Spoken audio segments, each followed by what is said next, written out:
আমাদের নেত্রী যে পর্যন্ত বিদেশ থেকে তাকে মুক্ত করে বাংলাদেশে না আনে সেই পর্যন্ত আমরা কোন সরকারের সহযোগিতা করব না।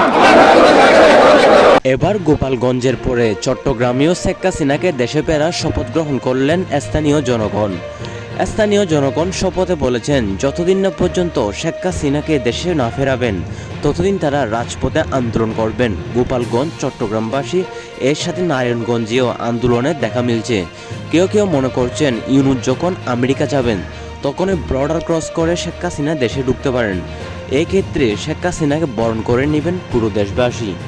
আন্দোলনের মধ্যে স্থানীয় মানুষ আরও বলছেন এই উপদেষ্টা এবং এই সরকার পুরোপুরি ব্যর্থ, কারণ শেখ হাসিনা পালিয়ে যাওয়ার পর থেকে যে পরিমাণ দেশে দাঙ্গাদাঙ্গি, হত্যা এবং নির্বিচারে বিভিন্ন কর্মকাণ্ড হয়েছে, এ থেকে হাজার গুণ ভালো ছিল শেখ হাসিনা সরকার, কারণ তার আমলে শুধু ৩০০ জন ছাত্র ও মেধাবী বাদে অন্য কোনো লোক মারা যায়নি।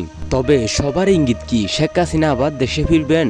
তিনি কি পারবেন আগের মতো আবার ক্ষমতায় আসতে?